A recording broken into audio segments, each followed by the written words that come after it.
Greetings, this is Paul, your Pacific Northwest trail guide. I want to help you pick your next trail to explore, so let's check this one out. Nestled in the hills not far south of Forest Grove, Oregon, you'll find the Chehalem Ridge Nature Park. This park offers a variety of trails for hikers, bikers, and equestrians. The park also features an art installation of 3 statues of elders that watch over this place, which at one time contained villages of the indigenous Atfalati people. This guide takes you on a hike to visit each of these 3 elders, going to the top of Iowa Hill in the park and back. The trip is less than 7 miles, and you'll gradually ascend around 600 feet along the way. You can only visit 2 of the 3 elders on bike, but this can be a nice place to ride too, as you can use the timber road to ride up and have fun coming down a couple of different trails here. Also, keep in mind if you visit in the fall, there's a great variety of fungi to be found along the trails here, so you might bring a guide along if you like to identify those. Getting to the Chehalem Ridge Nature Park is pretty easy. If you come in from the west side on Highway 219, you can turn onto Unga Road, which takes you up to Dixon Mill Road. Turning onto that brings you right to the park. After parking, a large boardwalk in the center of the day use area leads you to the trails.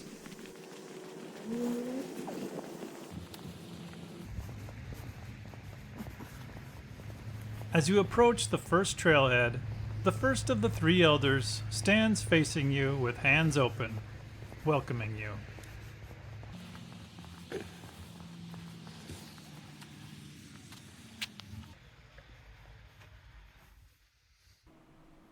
Following the gravel path off to the left gets us going on the Woodland Trail.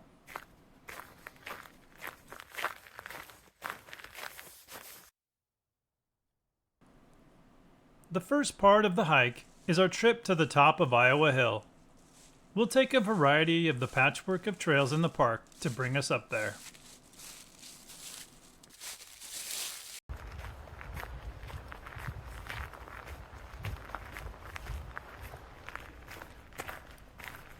After a short time on the Woodland Trail starting out, we pass the junction with the Castor Trail and keep left to stay on the Woodland Trail. Much of the forest you hike through in this park is young and uniformly planted fir trees, as this area was owned by a lumber company until purchased by the local metro agency in 2008, and thinning and other restoration began in 2010.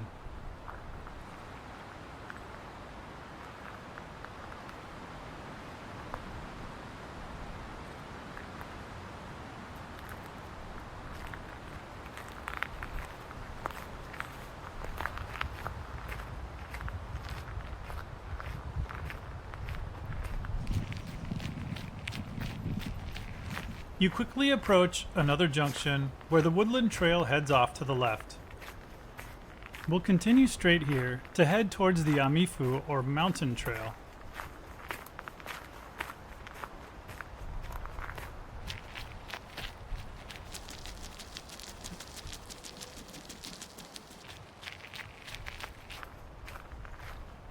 After crossing the timber road, the smaller Amifu Trail continues beyond it.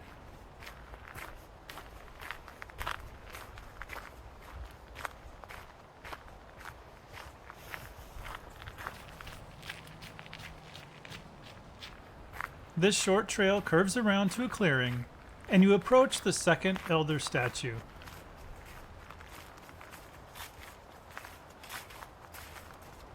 This elder features 3 arrowhead leaves on its chest, a recognition of the Wapato people and the story of the creation of Wapato Lake. A bench here invites you to join the elder in gazing over the valley below.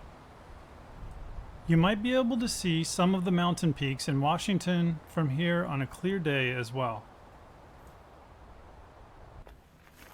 Continuing on the short loop of the trail quickly brings you back to the timber road. which you cross again to join back up with the woodland trail on the other side.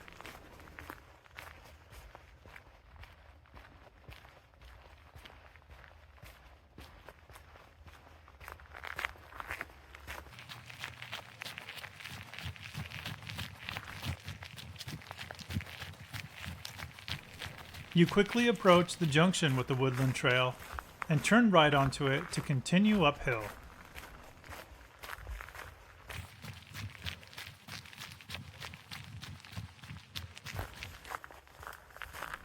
The trail comes over a small hill and takes you down a few small switchbacks.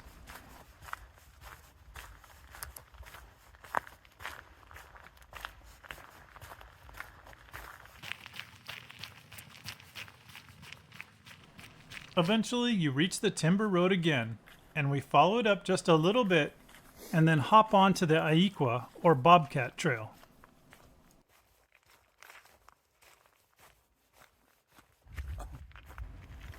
The junction for it splits off to the right, with the start of the Witch's Butter Trail heading off to the left. You can jump right onto the Witch's Butter Trail if you want to take a little shortcut though.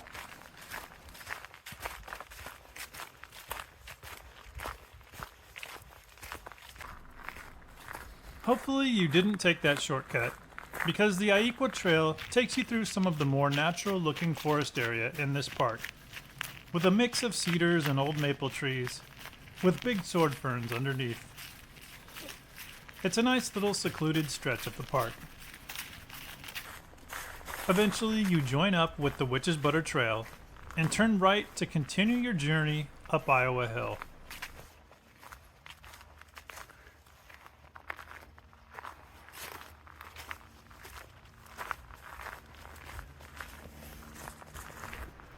This trail continues up to another field with a bench.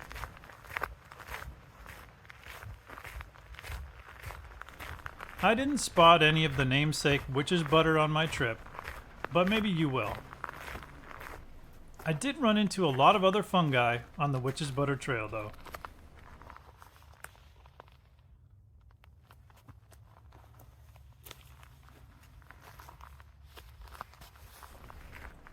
This trail skirts some farmland on the border of the park, and a small spur approaches it.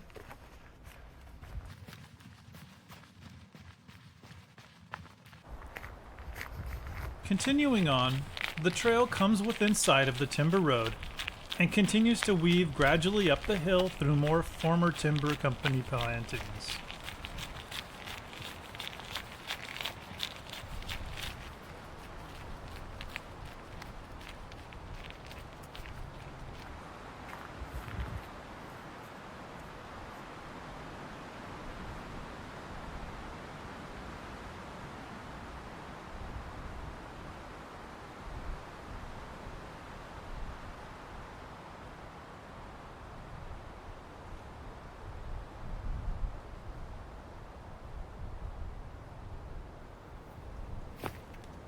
After passing a stair-step of stumps overlooking the ridge, you approach a junction with the Chehalem Ridge Trail. Here we keep left to head back towards Timber Road and save the longer Chehalem Ridge Trail for another day. The trail ends near the Timber Road, and we turn right here to start on the Mompat or Lake Trail, heading away from the road.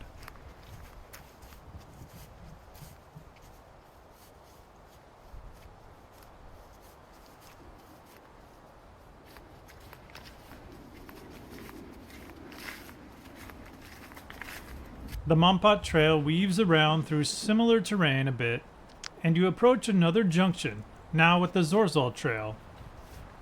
The Zorzal Trail forms a little side loop, but on this guide we'll explore that on the way back, and head to the left for now to stay on the Mompat Trail and bypass it.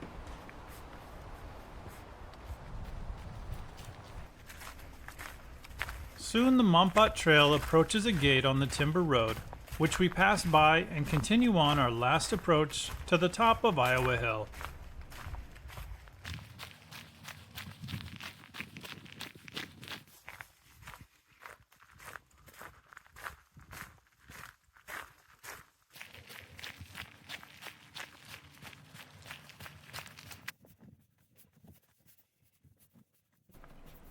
As you approach the clearing on top of the hill, the trail splits into a little loop that circles the hilltop.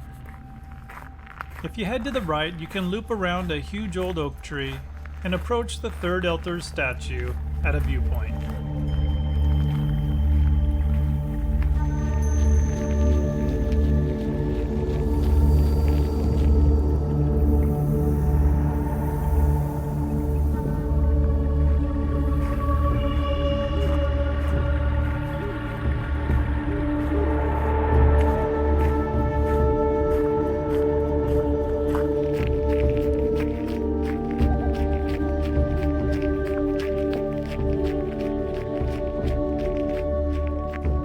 This statue features dentalium, long, narrow shells of mollusks, which were known to be used in jewelry and as a trade currency by indigenous people of the Pacific Northwest and other places.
Leaving the hilltop, our return trip will take us on that little loop on the Zorzal Trail, and then a little shortcut on the Timber Road to return to the Woodland Trail. For a little variation at the end, we take the Castor Trail back to the parking lot.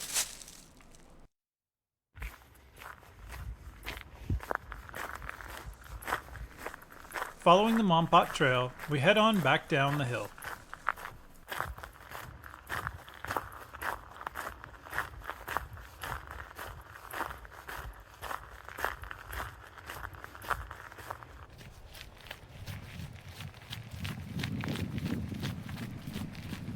At the first junction you reach near the Timber Road, you can head left to explore Zorzal Trail.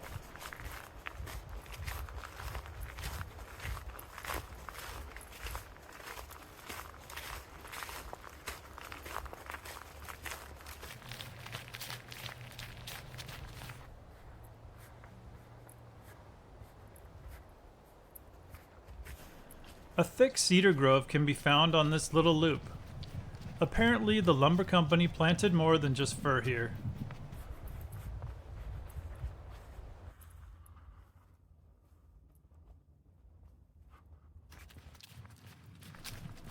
The short Zorzal Trail loop ends as we approach the Mompot Trail junction and turn left to continue on it downhill.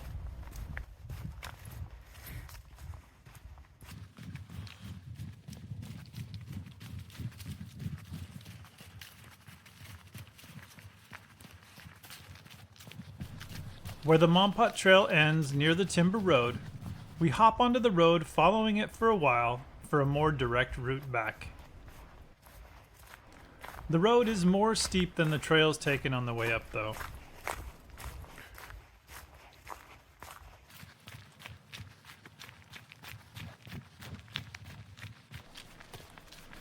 The road eventually approaches the junction with the Woodland Trail. This is a good place to get back on the trail and follow it most of the way back.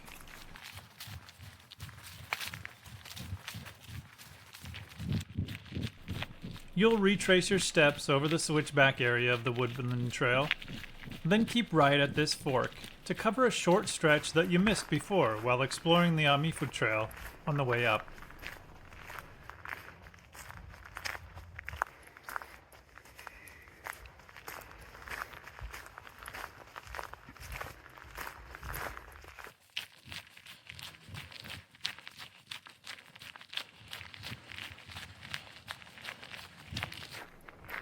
The section is short, and you soon approach another familiar junction and hang right to continue downhill.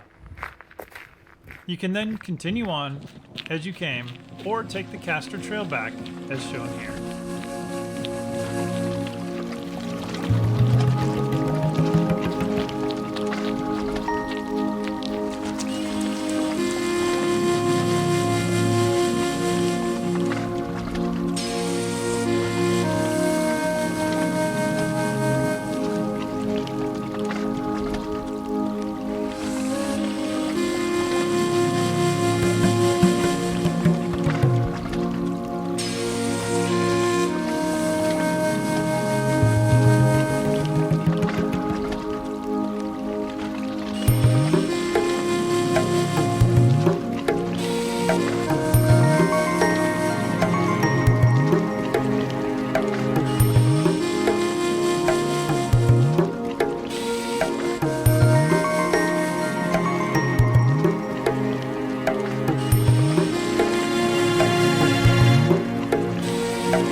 You won't encounter any special terrain on this well-maintained and graded trail.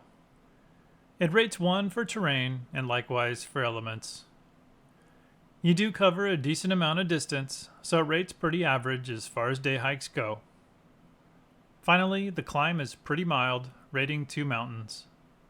You barely notice the ascent, which is gradually doled out over the long distance.